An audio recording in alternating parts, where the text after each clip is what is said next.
വിദേശ സമ്പന്നരെ ലക്ഷ്യമിട്ട ട്രംപിന്റെ ഗോൾഡൻ നീക്കം. 43 കോടി മുടക്കിയാൽ ഗോൾഡ് വിസ, പിന്നെ പൗരത്വം. വൻകിട നിക്ഷേപകർക്കായി $50 ലക്ഷം വിലയുള്ള ഗോൾഡ് കാർഡ് വിസയുമായി അമേരിക്കൻ പ്രസിഡന്റ് ഡൊണാൾഡ് ട്രംപ്. വിദേശികളായ സമ്പന്നർക്കുള്ള താൽപര്യം മുതലെടുത്ത് 10 ലക്ഷം ഗോൾഡ് കാർഡുകൾ വിറ്റ് വരുമാനമുണ്ടാക്കാനാണ് ട്രംപിന്റെ ആലോചന. ഇനി എന്താണ് ഈ ഗോൾഡ് കാർഡ് എന്ന് നോക്കാം.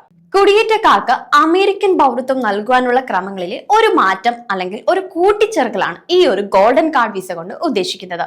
ഗ്രീൻ കാർഡിന്റെ ആനുകൂല്യം അതോടൊപ്പം തന്നെ $5 മില്യൺ ഫീസ് നൽകി US പൗരത്വം സ്വന്തമാക്കാൻ കഴിയുന്നതാണ് ഈ ഗോൾഡ് കാർഡ്.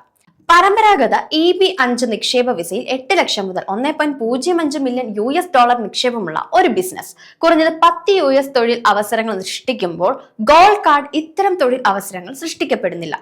EB-5 ഒരു പരിധിയുണ്ട്, എന്നാൽ ഈ ഒരു ഗോൾഡ് കാർഡിന് പരിധിയില്ല. റഷ്യയിൽ നിന്നുള്ളവർക്കും ഗോൾഡ് കാർഡ് വാങ്ങാനാകുമോ എന്ന ചോദ്യത്തിന് ട്രംപ് നൽകിയ മറുപടി തീർച്ചയായും എന്നായിരുന്നു.